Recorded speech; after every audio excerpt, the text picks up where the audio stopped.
유통 채널의 최강자 마스상공 이렇게 해도 되나요? 안 돼요. 거기까지 아직은 아니다. 아직 아니다. 광고의 본질은 문제 해결이죠. 클라이언트가 가지고 있는 문제를 해결하지 못한다면 전 사실은 좀 냉정하게는 그냥 광고인들의 돈놀이라는 생각도 하거든요. 네, 오늘은 무섭게 치고 올라가는 독립 대행사 스몰 자이언트를 지향하는 마스상공을 찾아왔습니다. 간단하게 자기소개 부탁드리겠습니다. 안녕하세요. 마스상공 운영하고 있는 대표 신지혜입니다. 반갑습니다. 안녕하세요. 마스상공 컨텐츠팀 이완천입니다. 안녕하세요. 마스상공 기획팀 팀장을 맡고 있는 이원기라고 합니다. 네, 간단하게 그러면 회사 소개를 좀 부탁드리겠습니다. 마스상공은 2020년 7월에 시작을 해서 올해로 이제 5년 차가 된 광고회사고요. 저희 스스로는 저희를 이제 광고회사라기보다는 크리에이티브 그룹이다. 이런 표현들을 네. 좀 쓰고 있어요. 크리에이티브란 이제 크리에이티브와 액티브를 이제 합치는 개념인데요. 창의적인 아이디어들을 통해서 좀 더 구체적이고 실질적인 성과를 내자라는 저희 어떤 의지를 담고 있는 말이고요. 한마디로 마스상공은 이 크리에이티브라는 지향점 하에 클라이언트의 다양한 문제들을 해결해 나가고 있는 회사다. 그렇게 말씀드릴 수 있을 것 같습니다. 크리에이티브는 본인이 만든 단어이신가요? 크리에이티브가 그 창업 초기에 그 저희가 12명이 같이 시작을 했었는데 네. 뭔가 한마디로 우리를 정의할 수 있는 게 있지 않을까라고 했어서 그때 창립 멤버들 다 같이 만들었던 키워드고 사실 그때 저 일이 없었어요. 12명이 모였는데 네. 클라이언트가 없었어가지고 네. 뭔가 자꾸 이렇게 회의를 해야 될 것 같다는 저 강박감 하에 네. 나왔던 지향점이고 네. 또 그게 어쨌든 5년간 저희 어떤 중심 역할을 잘 해주고 네. 있었던 것 같아요. 회사 이름이 마스30이에요. 그 마스가 화성 가자 할 때 그 화성이 맞을까요? 네, 마스가 초기에는 그 이름 관련 에피소드가 되게 많았는데 네. 뭐 미스 심공, 심시잖아요. 그래서 뭐 미스 심공, 네. 뭐 마스 360, 네. 뭐 마르스 30, 뭐 마즈 30, 마스 300. 마스 300, 그 다양한 이슈들이 있었고 네. 그래서 회사 이름 잘못 지었나 했는데 말씀하신 대로 마스는 이제 화성이 맞고 마스 30은 그 마스, 화성까지 30, 30초 남았다 라는 뜻을 가지고 있어요. 처음에 저희가 그 사명 고민을 할 때 그 제가 자레드레토라는 배우를 되게 좋아하는데 배우가 활동하는 30 Seconds to Mass라는 밴드가 있어요. 있어요. 네. 아세요? 둘이 하던데 지금 다 나가고. 형제가 하는 창업 준비하던 시기에 그 노래에서 이제 영감을 받아서 이제 화성까지 30초, 마스 30. 어려운 자리에서는 제가 이런 배우를 좋아하는데요. 막 이렇게 얘기하기가 어렵잖아요. 그렇죠. 사실은 오피셜하게 저희가 커뮤니하는 그 내용이 있어요. 화성은 호기심과 탐사가 끊이지 않는 가능성의 땅이잖아요. 그렇죠. 그래서 우리의 이런 커뮤니케이션을 통해서 닿고자 하는 우리의 고객들이 우리는 화성이라고 생각을 했다.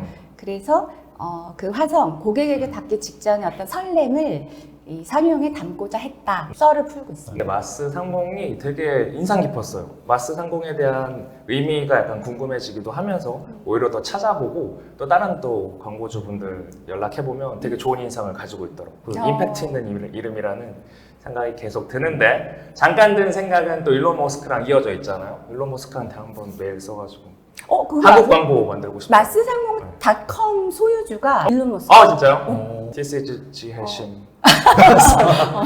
그렇게 이제 요즘에는 스토리를 풀어가는 재미가 있어서 한번 커뮤니케이션을 해봤을 때 대박이 날 수 있잖아요. 일론 머스크가. 그리고 저희가 그 창업했던 그 해가 일론 머스크가 그 민간 우주선 발사해서 성공했었던 그 해거든요. 맞아요, 그 시기죠. 얻어 걸린 거죠. 저는 오기 전에 자 플래닛이나 이런 데 한번 들러보는데 평점이 4.6점이에요. 제가 알고 있는 광고 대행사 중에 제일 높은 점수인데 배경이 있을까요? 잠깐만. 배경이 있을까요? 뭐 대표가 하는 건 의미가 없으니까. 네, 이런 말씀 드리는 네. 조심스럽지만 네. 오히려 제가 현재로 느끼기에는 4.6보다 좀 더 높지 않을까. 적당히 하세요. 네. 거짓말하지 마세요. 네. 저는 4.6도 조금 낮은 점수 어. 할 정도로 이제 회사에 너무 만족하면서 잘 다니고 있습니다. 너무 좋은 얘기를. 그러니까 이완천 팀장님이 사실 유명하신 분이에요. 조금 이따 말씀을 나눠보겠지만 조인한 지 얼마 안 되셨는데 이런 느낌을 받는다는 건 좀 진정성이 느껴지는데 대표님 이런 점수 어떻게 생각하십니까? 그 주변 대표님들이 너 그 사람 쓴 거지. 뭐 이렇게 댓글 조작. 지켰지 이런 얘기 많이 하시는데 진짜 100% 오가닉이고요. 저는 개인적으로 사업을 하는 데 있어서 이 조직 문화가 굉장히 중요하다고 생각을 하고 광고는 사람이 하는 일이잖아요. 저희 공장이 아니다 보니까 본인 스스로가 이거 존중을 받으면서 또 즐겁게 일하고 탁월함을 추구하면서 일을 할 때 조직도 건강하게 성장을 네. 하고 또 우리도 브랜드에게 되게 좋은 파트너가 될 수 있다. 좀 이런 생각을 가지고 있어요. 그래서 물론 아직 뭐 많이 부족하지만 많은 노력들을 기울이고 있고 또 그것들이 그렇게 숫자로 반영된 것이 아닐까 네.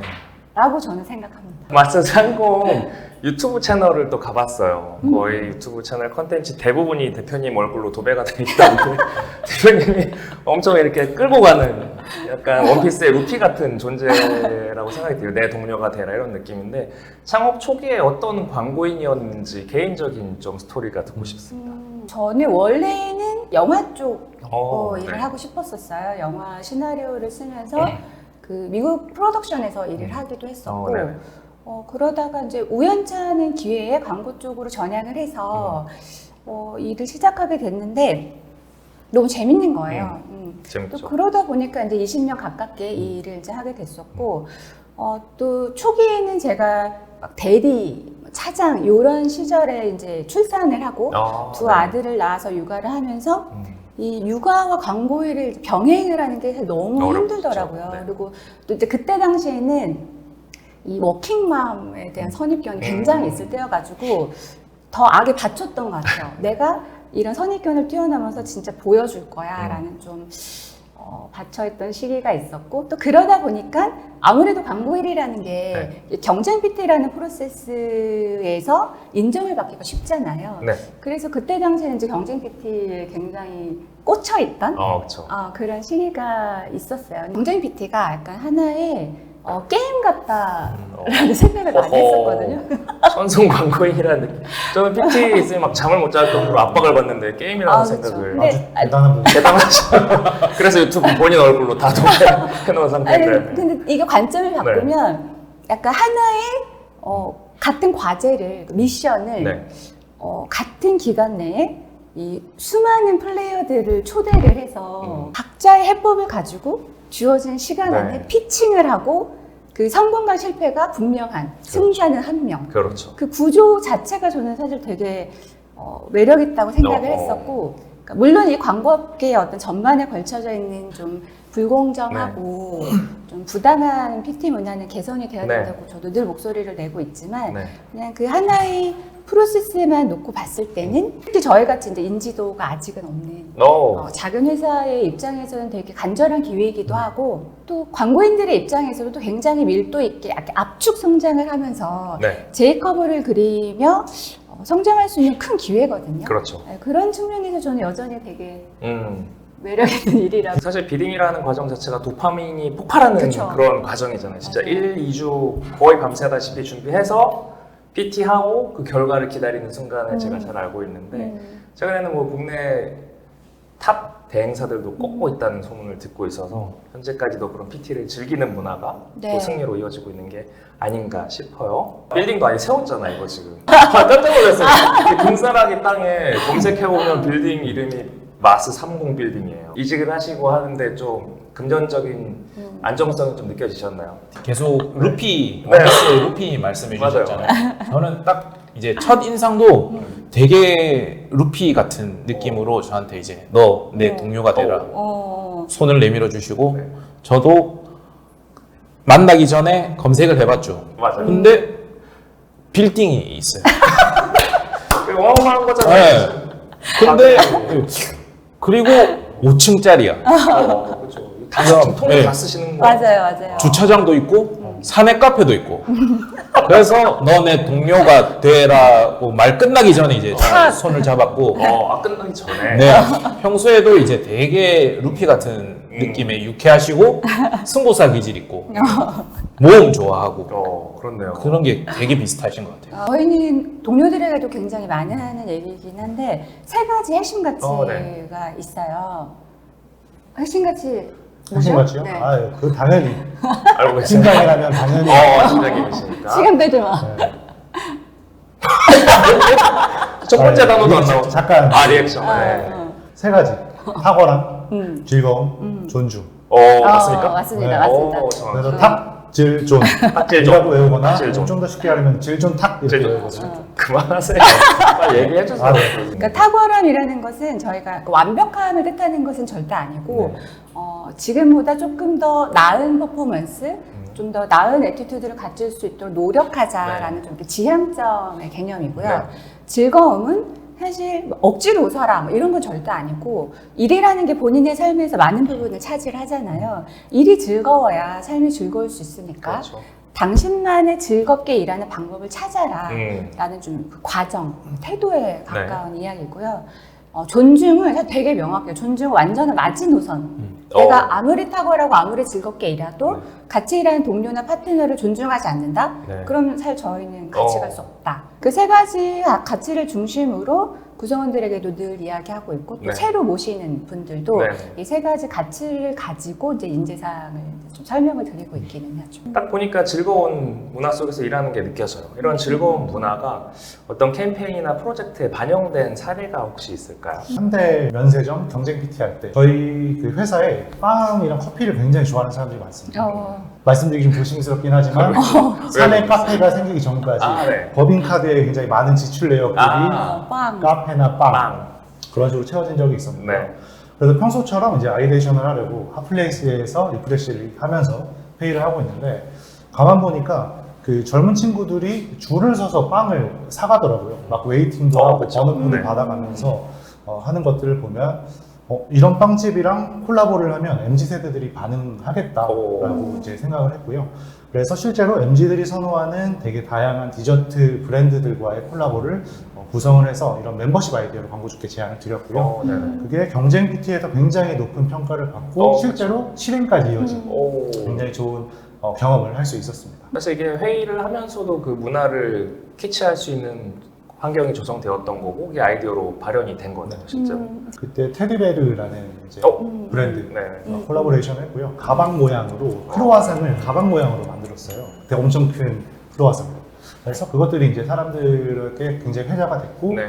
이제 사진을 찍어서 SNS에 올리면서 이제 2차 바이럴까지 좀 유도하는 네. 그런 캠페인이었던 것 네, 같습니다. 테드베르 바로 저희 집 앞인데 맨날 줄 서 있어가지고 집 앞이요? 뭐 아무것도 할 수가 맞아요. 없어요. 못 먹었지만 역시 그게 캐치가 잘 됐네요. 여러분 아실지 모르겠지만 저는 너무 재밌게 본 도라지 차라는 바이럴이 있었어요. 도라지 그 차를 마실 수밖에 없는 상황을 되게 리얼리티로 찍었는데 나중에 보니까 페이크였는데 맞아요. 그것도 시초가 맞는 거고. 그것도 그 저희 마스상무 창립 멤버들이 그 전전 회사에 있을 네. 때 했었던 이제 프로젝트인데 최근에는 그때도 PT 준비하다가 네. 잠깐 쉬자 하고 그 시민들에게 웃긴 뉴스 영상 방송사고 모아놓은 영상 있잖아요. 그걸 보고 막 깔깔깔깔 거리다가 맑은 하늘 도라지차가 목에 좋은 제품인데 그렇죠. 이런 삑사리 나는 상황에 마시면 되게 도움이 되지 않을까 해서 아예 방송사고 컨셉으로 방송사고 컨셉. 영상을 만들었던 거죠. 그래서 그 영상이 실제로 하루 만에 난리 그 조회수가 막 진짜 만 단위로 쭉쭉쭉쭉 맞아요. 오르는 난리 거예요. 났었어. 그래서 그때 임팩트가 굉장히 강했고 이거 광고인지 모르는 사람들이 많았어요. 맞아요. 그래서 막 예능 뉴스 채널에도 소개가 맞아요. 되고 또 그 해에 이제 대한민국 광고대상에서 상도 받고 하하. 그래서 여러 가지로 좀 바이럴의 시초격인 그런 마스 상공의 사례. 아이덴티티 안에 도라지차가 있는 거네요. 있죠.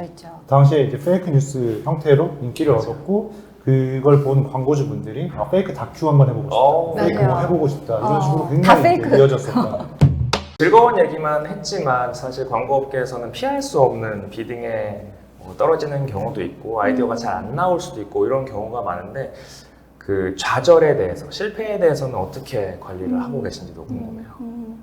뭐 사실 저도 많은 회사에서 그런 경험을 하긴 했지만 사실 특히 광고 회사에서는 PT에서 떨어지면 분위기가 너무 안 좋아지고 타격이 크죠. 심지어는 그 어떤 실주의 원인을 찾는다면서 담당자들, 그 고생한 담당자를 불러다가 네. 왜 떨어졌어? 이유를 파악해. 전 심할서 쓰라고 하는 경우가 진짜. 있어요. 그런 접근은 조직 관점에서는 득보다 실이 훨씬 더 크다고 생각을 하거든요. 네. 그래서 저는 저희 동료들한테 자주 하는 얘기인데 우리가 하는 일은 올림픽 게임이 아니다라는 말을 자주 해요. 네. 왜냐하면 아무리 최선을 다해서 뛰어난 기량으로 정말 좋은 제안을 했다고 하더라도 광고는 답이 없는 일이기도 하고 또 이 PT 수주라는 건 정말 많은 변수들이 존재를 하기 때문에 그 단순히 그 결과 하나만 가지고 좌절하고 막 반성하고 그 디프레스 되는 게 전 너무 싫더라고요. 그래서 올해가 정말 떻떳하게 좋은 제안을 했다면 괜히 그러지 말고 그냥 여기에서도 러닝을 남기자라는 차원에서 아이디어 장례식 이라는 제도를 가지고 운영을 하고 있어요. PT한 사람이 상주 역할. PT한 사람의 상주. 그 PT에서 떨어지면은 네. 그 아이디어가 이제 그냥 묻히기 마련인데 네. 저희는 이제 그 애정을 가진 아이디어에 대해서 다시 한번 이야기해보고 이제 좋은 곳으로 보내주기 위해서 아이디어 장례식을 이제 열고 그 아이디어를 이제 고이고이 우리만의 공원에 이제 주는 거죠. 그 공원이 어딘데? 그러면서 이제 또 다른 아이디어가 필요할 때 네. 그 공원을 슬 한번 둘러보면서 환생시킬 아이디어가 있나. 그 공원이 어디? 손정능선이. 네, 저희 어딘가에 떠돌고 있는. 잘 말씀 네. 따로 안 치시니까. 네. 대표님은 그래도 이 짧은 시간 내에서도 즐겁게 유지하려는 거를 계속 시도하시는 거네요. 그렇죠. 근데 결국에는 구성원들이 즐겁게 일할 때 항상 늘 성과도 잘 따라왔던 것 같고 네. 또 성과가 좋더라도 구성원들이 즐겁게 일하지 못하면 결국은 그거는 그냥 직장인으로서의 노동인 것 같다는 생각이 들더라고요. 근데 저는 결국 제가 사업을 하는 큰 이유 중에 하나도 일을 통해서 사실 사람들이 많이 성장하고 많은 의미들을 찾기 때문에 저는 굉장히 존엄하다고 늘 생각을 하고 좋은 성과를 내면서도 우리가 늘 즐거울 수 있다라는 걸 좀 계속 증명하고 싶어 하는 것 같아요, 제 스스로도. 이 방의 온기가 감도록 다른 인터뷰 때 느낄 수 없었던 이 온기가 왜냐면 다 이제 광고인들 일부러 시니컬해야 이게 날카로운 거라는 생각을 가진 분들이 많잖아요. 아는 척 하려고 하고. 근데 그러고 보니까 전혀 없고 되게 온기가 이렇게 돌고. 네. 근데 다만 첨언하고 싶은 건 그런 마음으로 진심으로 노력하지만 쉽지 않다. 늘 야근이 있고 늘 저희 어떤 지향점과 다른 의사결정들을 해야 될 때가 있고 그럴 때마다 사실 많이 미안하고 이제 그럼에도 불구하고 조금씩 늘 나아지고 있다. 저는 그렇게 생각하고 있어요. 실제로 결과로 나온 게 그 제가 알기로는 수주 그러니까 비딩했을 때 따내는 확률이 70%가 넘더라고요. 파이널리스트에도 거의 매번 진출하시고 비딩에 혹시 어떤 좀 힘을 쏟고 계신지랑 노하우 같은 게 있을까요? 제가 그 주변에서 그런 비딩 노하우 관련해서도 질문을 많이 받기도 했었고 재작년인가 그 주니어 마케터 분들이 많이 보신 퍼블리라는 플랫폼이 있어요. 그 퍼블리에 팔리는 제안의 13가지 디테일이라는 제목으로 그 콘텐츠 연재를 한번 했었어요. 그때 그 회사 홍보하려는 좀 의도도 있었고 그 가상의 광고회사 에미 마스라는 뷰티 브랜드의 비딩에 인바이트가 돼서 OT부터 PT까지 이 진행하는 전 과정을 좀 압축해서 전달하는 형태의 컨텐츠였었는데 그 컨텐츠에 제 나름의 노하우들을 많이 쏟아붓기도 했고 만약에 이제 가장 중요한 것들을 한 2가지만 딱 꼽는다면 저는 첫째는 그 클라이언트 RFP 이면에 감춰져 있는 그 진짜 문제를 제대로 진단하는 것 이게 정말 중요하다라고 얘기를 하고 싶고 그리고 다음으로는 쉽게 떠올릴 만한 그럴싸한 답들이라는 게 있잖아요. 저는 그걸 진짜 독이 든 사과라고 생각을 하는데 그 사과를 덥석 베어물지 않는 것 조금 더 고민하고 조금 더 고민해서 정말 쉽지 않은 답을 찾아내는 것이라고 좀 얘기할 수 있을 것 같아요. 되게 중요한 2가지 포인트인 것 같긴 해요. 크리액티브가 적용된 사례가 혹시 있을까요? 크리액티브 관련해서 좀 대표적으로 말씀드릴 수 있는 건 달빛 유자 수면팩 콜라보레이션 캠페인을 말씀드려볼 수 있을 것 같습니다. 해당 캠페인은 MZ 타겟에게 브랜드 친밀도를 높이고 그리고 나아가서 세일즈까지 좀 연결시키는 그런 과제를 가지고 있었는데요. 저희는 저희 타겟들이 굉장히 좋아하는 그 아티스트인 로꼬를 섭외해서 달빛 유자 수면팩이다 보니까 달빛을 연상할 수 있는 문라이트라는 음원을 먼저 만들었어요. 음악을? 그래서 단순히 음원만 만드는 것이 아니라 유자의 원산지인 고흥을 배경으로 이 브랜드 대표 캐릭터가 달자라는 고양이 캐릭터가 있거든요. 그 캐릭터가 등장하는 봤어요. 그 뮤직비디오 같이 또 애니메이션으로 마스크트랑 같이 그런 뮤직비디오를 제작을 했습니다. 그리고 당시에 웹 예능이라는 포맷이 시장에 굉장히 떠오르고 있는 시점이어서 관련된 소스들을 가지고 예능 콘텐츠도 만들었고요. 아까 말씀드렸던 그 세일즈 측면에서도 네이버 나우라는 플랫폼에서 달빛 생방송이라는 그 라이브 쇼를 진행을 했고요. 이를 통해서 굉장히 그래도 유의미한 매출 성과까지 만들어냈었습니다. 또 다른 사례 있을까요? 그 해이밀의 송송만두 캠페인을 말씀드려볼 수 있을 것 같네요. 네. 송송만두라는 게 냉동 만두고요. 이 캠페인의 과제가 굉장히 포화된 냉동만두 시장에서 소발주자지만 자신만의 자리를 만들기 위해서 차별화 포인트를 찾고 발굴해 나가는 것이었어요. 저희는 그 차별화 포인트를 기존 냉동만두들이 다 갈아서 재료를 넣는 것과 다르게 송송만두는 브랜드 이름처럼 송송 재료를 이제 그대로 써서 넣은 점이라고 저희는 생각했어요. 그래서 그를 소구하기 위해 써는 맛이라는 키워드를 이제 잡았고요. 그 중심으로 TBC, OOH 그리고 브랜디드 콘텐츠까지 통합 마케팅을 진행을 했습니다. 결과적으로 캠페인 진행한 초기 2달, 초창기 2달의 매출이 전년도 연간 매출을 뛰어넘는 를 기록해서 광고주도 굉장히 만족을 하셨고요. 사실 저희가 단순히 이런 캠페인만 진행한 것이 아니라 광고주 이제 목표가 당시 시장에서 자리를 잡고 싶어하는 그런 고민들이 있었고 좀 문제점을 안고 계셨어요. 그래서 저희는 그걸 해결하기 위해서 단순히 마케팅 영역에만 국한하는 것이 아니라 유통 채널을 확장시킬 수 있는 프로모션 그리고 매체들을 운영함으로써 백화점이나 편의점 중심으로 판매 접점을 꾸준하게 늘려가는 그런 통합 솔루션을 제공해 드렸습니다. 저는 그런 게 너무 궁금해요. 사실 이제 컨텐츠만 만들고 끝이 아니잖아요. 컨텐츠는 잘하는 분들도 너무 많고 한데 그 초기에 판매량을 늘리기 위한 그 마스상공의 아까도 말씀 주셨던 뭐 채널이나 이런 쪽으로 브랜드가 혹할 만한 우리는 이런 거 잘한다. 컨텐츠 제작은 당연히 잘하고 이런 포인트들이 있을까요? 그러니까 기본적으로는 저희가 컨텐츠를 중심으로 캠페인을 전개를 하지만 각각의 온라인 채널에 입점해서 또 성과를 낼 수 있게끔 퍼포먼스 마케팅도 병행을 늘 항상 하고 있고요. 또 디지털뿐만 아니라 오프라인에서도 실제 입점을 하고 유통 채널을 확장하실 수 있게끔 그 채널과의 어떤 커뮤니케이션에 필요한 자료들도 다 같이 준비를 해드리고 있어요. 근데 그게 사실 굉장히 노하우가 좀 필요하기 때문에 단순히 광고 온에어이고 끝입니다가 아니라 그 결과와 그 결과를 또 드라이브 할 수 있게끔 만드는 그런 채널 플랜 전략까지 같이 설계를 해서 늘 제공을 드리고 있고 그게 때로는 오프라인이기도 하고 때로는 팝업이기도 하고 때로는 프로모션이기도 하지만 광고의 본질이라는 것은 매출 드라이브잖아요. 그러니까 그 지향점을 항상 잊지 않게끔 늘 고민을 같이 하고 있죠. 그러면 온 오프라인의 채널들을 이렇게 솔루션처럼 이렇게 믹스를 잘 해서 판매까지 초반에 드라이브 걸 수 있는 이런 노하우를 가지고 있다. 네네. 유통 채널의 최강자 마스상공 이렇게 해도 되나요? 안 돼요. 저하려고 하는데 왜 안 돼? 거기까지는 우리가 했다. 거기까지 아직은 아니다. 아직 아니다. 네네. 하지만 신은 강자다. 쓰고 있다. 판매까지 이루어질 수 있도록 네네. 도와줄 수 있다. 그러니까 광고라는 게 사실 되게 재미있고 뭐 상도 많이 받고 유명해지면 너무 좋은데 광고의 본질은 문제 해결이잖아요. 클라이언트가 가지고 있는 문제를 해결하지 못한다면 전 사실은 좀 냉정하게는 그냥 광고인들의 돈놀이라는 생각도 하거든요.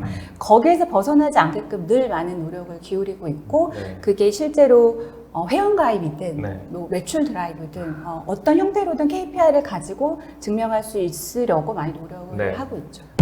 최근에 본 광고 중에 세포랩 광고를 마스상공에서 제작하셨더라고요. 김혜자 선생님 너무 좋아하는데 그거는 그것도 비딩이었나요 혹시? 감사하게도 또 아이디어를 사주셔서 저희가 PT 때 제안했었던 아이디어 그대로. 운영가 그 아이디어 한번 소개해 주시죠.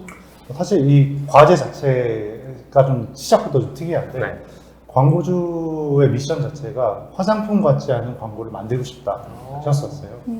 이 대표님께서 원래부터 화장품을 만들던 분이 아니시라 그 제약 쪽 일을 하시던 제약 쪽 제약 쪽 하시던 분이었는데 당뇨병 치료제를 만들다가 그 연구 과정에서 그 클랩스라는 성분을 발견하셨고 그게 피부에 굉장히 좋다라는 것들을 이제 발견하게 되면서 그 표현에 적절할지 모르겠지만 뷰티에 강제 진출하게 된 그런 케이스이시거든요. 그러니까 치료나 약을 이렇게 발명하시다가 피부에 좋은 게 갑자기 나와서 사람들이 이거는 뷰티 쪽으로 가야 된다 이렇게 비즈니스가 디벨롭 된다. 근데 제가 그 뷰티를 많이 해봤잖아요. 그러니까 웬만한 진짜 브랜드들은 다 이제 써봤었고 그리고 사실 그렇게 큰 감흥이 없어요. 좋은 제품을 만나도. 근데 피부가 그냥 좋으신 것 같은데요? 그냥 리액션이 근데 제가 그 샘플앱을 네. 진짜 써보고 네. 너무 좋은 거예요. 진짜로. 그래서 와 이건 잘 될 수밖에 없겠다 하고 저희도 되게 확실히 의지를 가지고 이제 준비를 하게 된 거죠. 그래서 화장품과 광고 같지 않은 광고 어떻게 하면 할 수 있을까 고민하다가 그래 아예 역발상적으로 가자. 역발상으로 좀 아이디어를 고민해보자 싶어서 저희가 잡은 메시지가 화장품은 죄가 없노라 라는 메시지였거든요. 네. 이게 가만 생각해보면 사실 화장품이지만 우리는 화장품이랑 선을 긋는 그런 메시지이기도 해요. 그래서 저희는 이 키카피를 개발을 했고 화장품들이 고해성사를 하는 그런 컨셉트의 영상 그리고 김혜정 선생님이라는 굉장히 이례적인 모델을 기용해서 네. 뷰티업계의 전형성을 좀 깨보자 노력을 그렇네요. 했었습니다. 아무래도 최근에는 영상 콘텐츠를 중심으로 콘텐츠가 많이 소비가 되고 있기 때문에 저희가 이제 영상의 포맷 하에 다양한 콘텐츠들을 만들고 있어요.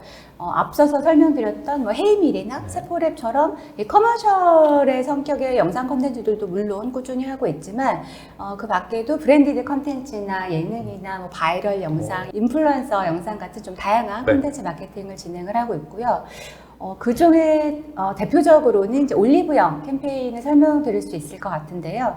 올리브영은 그 남성 타겟들이 가지고 있는 올리브영은 여자들이 가는 데 아니야? 뭐 어떻게 이용하는지 모르겠어. 좀 이런 선입견들을 불식시키기 위해서 남성 타겟을 대상으로 O형 아바타라는 예능 컨셉의 포맷을 제작을 했었어요. 네. 그 올리브영을 저도 와이프랑 가끔 가는데 약간 좀 꺼리끼어질 때가 있거든요. 여성분들의 장소라는 그쵸. 인식이 있어서 이거를 어떤 식으로 개선했는지 구체적으로 그게 조금 소비자 중에 한 분을 섭외를 해서 나 재무 제품이 필요한데 어떻게 사야 될지 모르겠어요 하면 이제 그때 당시에 이제 그 찌드래곤이랑 태양이 그 가짜 네. 코미디언 그분이 그 미션을 들고 네. 이제 직접 올리브영을 방문을 해서 테스트도 해보고 리뷰도 찾아보고 하면서 이제 추천을 해주는 그런 형태의 이제 포맷이었죠. 네. 사실 굉장히 이례적으로 남성 타겟들의 반응이 좋았었고 또 그런 리액션들이 그 올리브영 앱 안에 리뷰 형태로 굉장히 많이 누적이 돼서 또 거기서의 성공 사례를 바탕으로 그 다음 해까지 연장해서 진행을 했었던 그런 캠페인 포맷이긴 했습니다. 역시 그 마스상공이 잘하는 건 솔루션을 콘텐츠화해서 약간 예능화하는 거에 강점이 있으신 것 같아요. 콘텐츠화하고 그거를 실제로 측정 가능한 KPI로 연결시킨다. 콘텐츠의 포맷에 대해서 영상 중심으로 말씀을 드렸는데 사실 소비자 경험이라는 게 그 영상에만 국한되는 건 아니잖아요. 저희는 브랜드와 소비자를 연결할 수 있는 모든 접점들을 콘텐츠의 시각으로 최대한 바라보려고 노력하고 있습니다. 예를 들어 빙그레라는 브랜드와 프로젝트를 진행을 할 때 당시 브랜드가 가지고 있는 과제가 G세대와의 브랜드 친밀도 강화였었어요. 그래서 그를 위해서 그러면 G세대와의 접점 시간을 좀 늘려보자 라는 목표를 가지고 캠페인을 고민을 해봤습니다. 사실 광고라는 게 영상으로만 메시지를 푸시를 하면 짧으면 진짜 몇 초, 길어야 몇 분 정도밖에 시간이 없잖아요. 그래서 저희는 아예 이 생각을 좀 바꿔서 G세대 이용률이 굉장히 높은 특정 게임 안에 빙그레를 아예 모조리 덮어보자 라고 생각을 했습니다. 당시 타겟들이 굉장히 좋아하는 콜라보 맵을 아예 만들었고요. 빙그레 인게임 맵을 만들고 그 안에 빙그레 3D 캐릭터, 빙그레 먹는 어떤 제품들을 활용을 해서 아이템들을 만들어서 사람들이 계속해서 빙그레에 노출되도록 설계를 했었습니다. 이게 결과적으로 빙그레 평균 타겟 노출이 한 번 플레이하면 3시간 이상을 기록하면서 해당 게임 맵 중에 최대 체류 시간을 기록하기도 했었습니다. 그 컨텐츠 마케팅도 어마어마하게 잘하시면서 집중을 좀 한다고 들었어요. 이 부분에 대해서도 설명해 주실 수 있을까요? 그러니까 저희가 뭐 늘 하는 생각이지만 광고라는 게 이 소비자와 시장에 따라서 계속 진화 발전하고 있잖아요. 그렇죠. 그 미디어는 다변화되고 있고 소비자는 세분화되고 있고 또 특히 최근에는 광고라는 것들을 워낙 회피하는 이제 시대가 되다 보니까 소비자들에게 유용하고 또 재미있지 않으면 사실 외면받을 수밖에 없잖아요. 그래서 그런 측면에서 저희는 기존의 어떤 광고 프레임이 아니라 조금 더 확장된 컨텐츠의 프레임으로 우리의 고민들이 시작을 하자라고 늘 이야기를 하고 있고 컨텐츠 마케팅 측면에서는 그냥 단순히 재밌다가 전 컨텐츠는 아니라고 생각을 하거든요.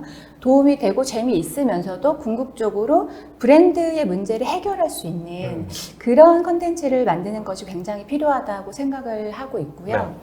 또 마스상공의 이제 크리에이티브라는 것이 컨텐츠 마케팅으로 이제 좀 진화 발전을 하게 되면서 저희가 내부적으로 좀 느꼈던 갈증은 광고 기획자들은 광고의 문법으로 브랜드의 메시지를 전달하는 걸 너무 잘하죠. 그래서 어렵지 않은데 이 컨텐츠 마케팅이 트렌드에 맞춰서 소비자들이 원하는 문법으로 만드는 일은 사실 또 어려운 거예요. 그래서 그런 측면에서 조금 더 균형감 있게 컨텐츠의 완성도를 높이려면 어떤 노력들을 해야 될까라는 고민을 늘 하고 있고 또 그런 관점에서 또 저희 천재 시인이신 천사님을 모신 것도 소비자들의 반응을 자연스럽게 이끌어낼 수 있는 그래서 브랜드와 소비자 간의 밸런스를 맞출 수 있는 이제 그런 컨텐츠를 만들자라는 차원에서 사실 또 영입을 하게 됐죠. 제가 놀랐던 게 그 이환천님이 사실 유명하신 분이잖아요.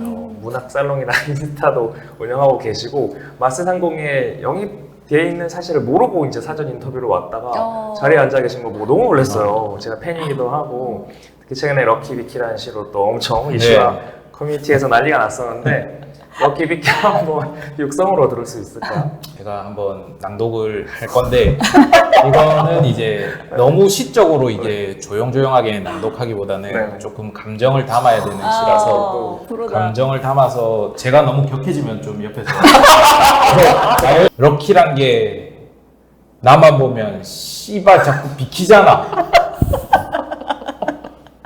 네. 이게 끝이잖아. 아니, 괜찮나요? 네. 순간에 몰입해. 럭키란 게 나만 보면 씨발 자꾸 비키잖아. 약간 이렇게 이게 감정이 육성으로 되니까 많이 다르네. 격해지네요. 네. 이 장원영 씨는 이 시를 봤다 못 봤다? 제 생각에는 이 장원영 씨가 그 멤버들하고 같이 야 이거 와봐라 하면서 이런 게 있다면서 재밌다고 하셨지 않았을까. 제가 봤을 것 같아요. 이 팀에 합류하시게 된 계기가 네. 컨텐츠 마케팅을 강화하기 위해서 영입을 하신 것 같아요. 영입 과정도 살짝 들어볼 수 있을까요? 개인적으로 좀 친분 있는 한 대표님께서 이런 친구가 있는데 한번 어떻겠어? 하면서 이제 환천님의 이력서를 주신 거죠. 제아의 고수처럼. 그래서 저는 제가 전혀 예상하지 못했던 스펙트럼을 가지고 계신 분께서 마스에도 관심이 있다고 하시니까 그럼 한번 일단 만나나 보자 라고 해서 만나게 됐는데 딱 감이 오더라고요. 찾았다 내 사람. 그래서 이제 그 자리에서 바로 영입 제안을 하게 됐어요. 방송 작가 경험도 있으시다고. 네, 제가 이제 저런 말씀드린 시를 쓰면서 이제 그 시가 유명해지다가 이제 SNL이라는 프로그램의 작가로 이제 들어가게 돼서 인생 술집, 플레이어, 뭐 맛있는 녀석들까지 이제 예능 작가로 쭉 활동하면서 컨텐츠적인 것들에 대해서 조금 재미를 많이 느꼈고 그런 것들을 좀 좋게 봐주셔서 이제 대표님을 만나봤는데 마음에 든다고 그래서 오라고 해서 알겠습니다 하자마자 네 바로 할 거 있다면서 그 다음 날부터 시작한 게 바로 그냥 그렇죠. 우리가 뭐 망설일 자리에 앉자마자 할게 바로. 이거 해야 된다고 해가지고 했던 게 이제 현대백화점 면세점이었는데 이게 브랜드 명을 바꾸면서 현대면세점으로 바꾼 컨텐츠를 맡아서 했는데 이걸 이제 좀 컨텐츠적으로 예능적으로 풀어보면 좋겠다 해서 이제 그 요즘 가장 핫한 이수진님하고 이제 그 부캐가 엄청 많으시잖아요. 그 부캐들을 이용해서 재밌는 컨텐츠들을 만드는 걸 했었는데 광고주도 너무너무 만족했고 그 다음에 제가 봐도 좀 재밌는 거예요. 잘 썼다 이거는. 자기 PR에 상당히 들어가시겠어요.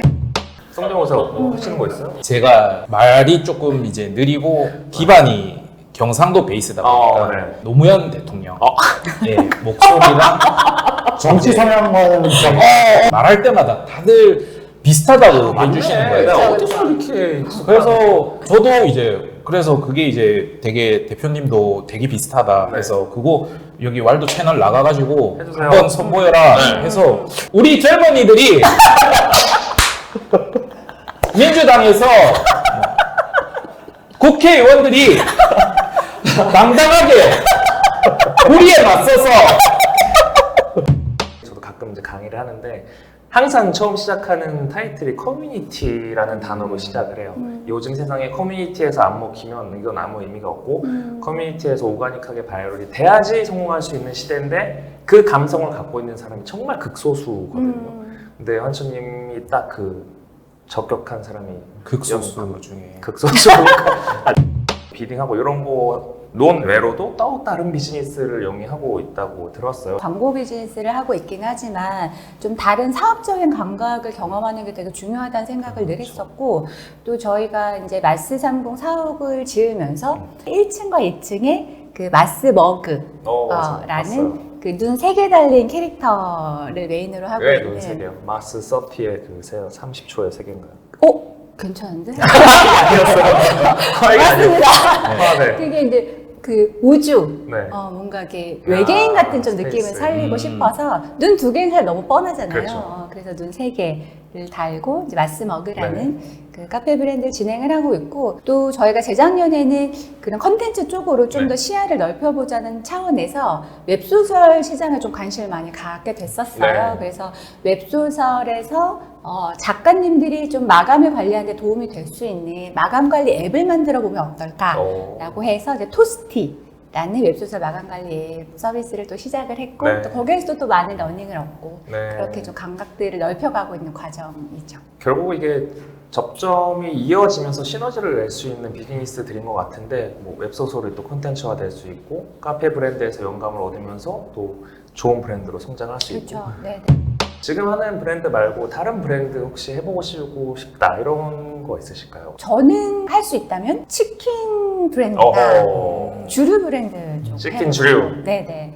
워낙 저희가 좋아하기도 하고 또 좋아하는 만큼 확실히 인사이트가 있을 것 네. 같아서 조금 더 욕심낸다면 뭐 요즘에는 워낙 글로벌리 K푸드가 대세이기도 네. 하니까 이 치맥 문화라는 것도 네. 물론 한때 소비되긴 했지만 네. 조금 더 글로벌리하게 빵 터질 수 있을 것 같거든요. 아하. 그래서 그런 것들을 조금 이끌어내는 모먼트를 만드는 그런 캠페인을 한번 해보고 싶다. 네.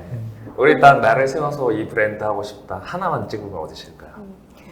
치킨 쪽인 것 같은데 지금 러브레터 보내는 거야 지금. 러브레터 이 광고죠. 하나. 보내. 지혜은 배우님의 네. 자중에 자중에 하는 그 유행어가 있잖아요. 네. 그걸 이용해보자 해서 그 브랜드 자주 뭐 필요할 때마다 자주 해 이렇게 하는 거예요. 그래서 자주 해 막 이렇게 아이디어가 나왔는데, 그래서 제가 이거 차라리 성기능 개선제 아? 갑자기요? 저것도 붙여도 되겠다. 맞아 무슨 오빠 왜 이렇게 뜸해? 자주 해. 그 브랜드는 제약회사가 해야 되는 거예요. 네, 이제 뭐 연락 올 수도 있을 것 같은데 오늘 인터뷰가 되게 짧게 느껴졌어요. 너무 즐거운 인터뷰였고 이분들이 가지고 계신 즐거운 또 유쾌한 이런 바이브를 확 느낄 수 있었습니다. 마지막으로 어필할 수 있는 마지막 키워드나 강점 이런 거 한번 어필하고 마무리하시죠. 두 가지를 어필을 하고 네? 싶은데, 첫 번째는 마스상국은 콘텐츠 솔루션에 있어서의 강자다라고 말씀을 드리고 네. 싶어요. 이게 저희가 굳이 솔루션이라는 키워드를 꺼낸 이유는 그냥 소비자들이 소비하는 콘텐츠에서 끝나는 게 아니라 실질적으로 브랜드가 가지고 있는 당면한 문제들을 콘텐츠를 통해서 해결을 하겠다라는 관점에서 다른 또 에이전시들하고는 차별점이 분명하다라고 늘 생각을 하고 있고요. 사실 그런 기능적인 강점이라는 것은 시대의 흐름과 같이 계속 바뀌는 일이잖아요. 네. 근데 저는 마스상국에 변하지 않는 것 중에 하나가 사람이라고 생각을 하거든요. 정말 원팀으로서 네. 같은 마음으로 같이 뛰어줄 수 있는 사람이 필요하다라는 생각이 있으시다면 네. 또 마스를 연락해 주시면 좋지 않을까 그렇게 생각합니다. 제가 개인적으로 느낀 마스상공의 강점은 커뮤니케이션 능력이었던 것 같아요. 제 개인적으로는 그 많은 대행사들과 매일 커뮤니케이션 하지만 엄청 진심을 느낄 수 있었고 진정성 있는 대화들이 많이 오갔어요. 그래서 그런 걸 보면 브랜드 분들한테 얘기하고 싶은 거는 좀 고민이 있는데 이걸 마음 편하게 얘기하고 싶어. 그러면은 마스상공에 연락 주시면 정말 남매 같은 느낌도 있거든요. 친동생이나 친누나한테 얘기하는 듯한 그런 고민을 진정성 있게 해주실 것 같아요. 그래서 팀원분들도 좋은 분위기 속에서 이런 아이디어 하다 보면 솔루션까지 나올 수 있을 거란 확신이 생깁니다. 그래서 오늘 시간 내주신 마스상공 여러분 다시 한번 감사드리며 안녕하고 마치겠습니다. 안녕. 안녕.